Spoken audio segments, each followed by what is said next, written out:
Hello, my name is Robert Ellison, and this is the audience that are here to attend the persuasive speech.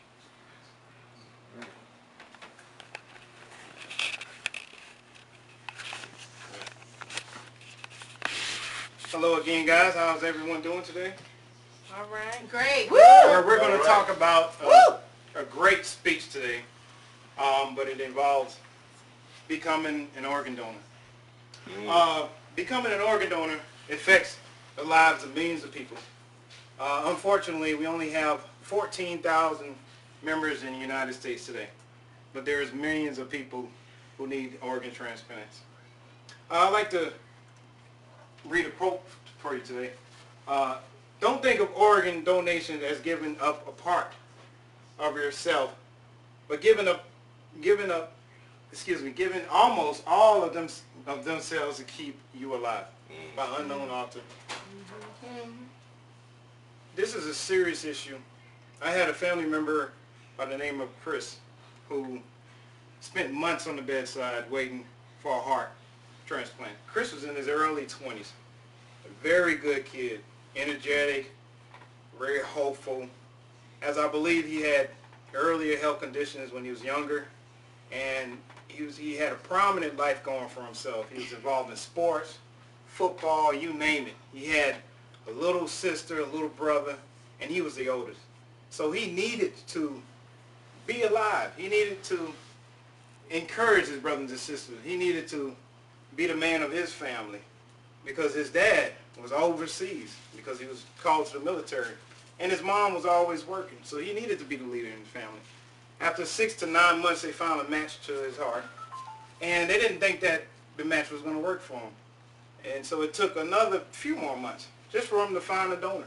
Had it been more donors in the world, he probably would have found a heart transplant or had that done within 3 months. But it took him almost a year. Finally, Chris is alive. He's doing well. He had a few complications because of the match, but he's doing well. He's energetic. He's the big brother. His brothers and sisters, they graduated high school. They're doing well. This is an important issue for us to become activists and to garner people to become organ donors. Different organs that are important to people are liver, the kidneys, and the heart. Kidneys are very important to clean out your system when you drink something. Your liver is very important to your body. And your heart, it pumps the blood and it pumps the function of the blood. It allows us to survive. It allows us to live. It allows us to feel every day. Another thing I would like to talk about is the families that are affected by organs. You may have a father that's in a situation of he's the breadwinner. He brings home the bacon while the mother sits and cooks in the kitchen all day. But she needs that man in her life. And they have 4 to 5 to 10 kids. And he needs a heart transplant. What would it be like if he didn't have any donors? What would it be like if he didn't have any donors? If he couldn't be around to play with his kids? What about the mother? She needed a kidney, and she wasn't around to play with her kids. What would that be like? Or you had a brother or sister who was inseparable, and they needed to love each other. They needed to watch each other get off the school bus, and he needed to live. This affects both young and old. It affects both young and wise. It affects both preachers. It affects school teachers. It affects all kind of leaders in communities. And we need more people to be activists and to come out and become organ donors. There are ways to become an organ donor. You can do it by renewal of your license. You can check to become an organ donor by renewal of your driver license. A lot of people don't like to talk about death, but you know, we all should go one day. And how is it better to part your life and become a donor and to save someone else's life for the stories that I just committed to? Another way to become a donor is to go to a governmental website and just apply for an application. It don't cost you anything. The third way to become an organ donor is to carry a donor card.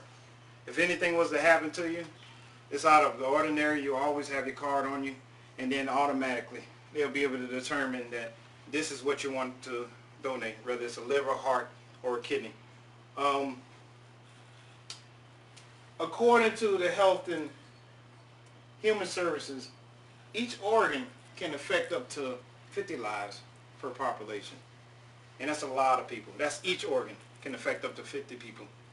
So it's important that you at least think about it. And if you choose not to do it as an individual, please go out and support someone else and spread the word that we need more donors in this world. I like to leave off with this story. There's another story about a guy named Chris. Chris, and this is another Chris. Chris is from Connecticut. He was an only child. He was an autistic child. But Chris grew up with a lot of kidney problems. A lot of kidney problems. The doctors told him he wasn't going to live for more than 2 years. But Chris surpassed those years. But he couldn't do much. He couldn't play. He couldn't talk. He couldn't walk. He couldn't move. He had to be on the bedside for 2 whole years. 3 months had passed. And Chris' parents kept fighting. They kept traveling the world. They didn't have money. So they received funding from churches and local organizations to travel the world and try to find a matching candidate of kidneys. But one day, at the 3rd year that he was alive, when the doctors told him that he was only going to live those 2 years, he found a match to his kidneys, and he was able to live again, and he was finally able to walk, finally able to talk, and finally able to respond. Not accurately to people, but he was able to respond, and his family was happy. Again, let's become activists. Let's encourage others to take part in this movement. Thank you so much for your time, and I appreciate you staying. Thank you.